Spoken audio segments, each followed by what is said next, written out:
വിവാഹം എന്നത് ഒരു പ്രശ്നമേ അല്ല. പലപ്പോഴും മറ്റു പല പ്രശ്നങ്ങളും വിവാഹ ജീവിതത്തിനുള്ളിലേക്ക് കൊണ്ടുവരാൻ ശ്രമിക്കുന്നതാണ് വിവാഹ ബന്ധത്തെ വഷളാക്കുന്നത്.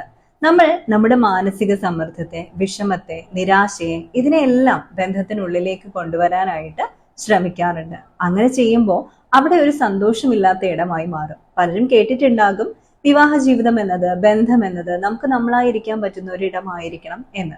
എന്നാൽ ഒരു കാര്യം മനസ്സിലാക്കണം, നമ്മുടെ ട്രിഗറും നെഗറ്റീവ് വൈബും മാത്രം സ്പ്രെഡ് ചെയ്യാനുള്ള ഒരിടമല്ല. എത്രയോ കാലം ഒരുമിച്ച് ജീവിക്കാം എന്നുള്ള ഒരു പ്രതിജ്ഞയുമായാണ് രണ്ട് വ്യക്തികൾ ഒരുമിക്കുന്നത് വിവാഹ ജീവിതത്തിൽ, അല്ലെ? അപ്പോ അവിടെ സന്തോഷം കണ്ടെത്താനുള്ള ഒരിടം തന്നെ ആയിരിക്കണം. ഒന്ന് ചിന്തിച്ചു നോക്കിക്കേ, നിങ്ങളുടെ മൂഡ് ശരിയല്ലാത്തത് കൊണ്ട് മാത്രം പാർട്ട്ണർ പറഞ്ഞ ഒരു കാര്യത്തെ തെറ്റായി വ്യാഖ്യാനിച്ച് വഴക്കുണ്ടാക്കിയിട്ടുണ്ടാവില്ലേ? അല്ലെങ്കിൽ അങ്ങാടിയിൽ തോറ്റതിന് അമ്മയോട് എന്ന പ്രവണത കാട്ടിയിട്ടായിരിക്കില്ലേ നമ്മൾ പലപ്പോഴും വിവാഹ ജീവിതത്തെ വഷളാക്കുന്നത്? അപ്പൊ വിവാഹം എന്നതല്ലല്ലോ ഒരു പ്രശ്നം. അതിനെ എങ്ങനെയാണ് മനോഹരമാക്കേണ്ടത് എന്ന് നമുക്കറിയാത്തതും അതിനുള്ളിലേക്ക് വഷളാക്കുന്ന തരത്തിൽ പ്രശ്നങ്ങളെ കൊണ്ടുവരുന്നതുമല്ലേ യഥാർത്ഥത്തിൽ ബുദ്ധിമുട്ടാകുന്നത്?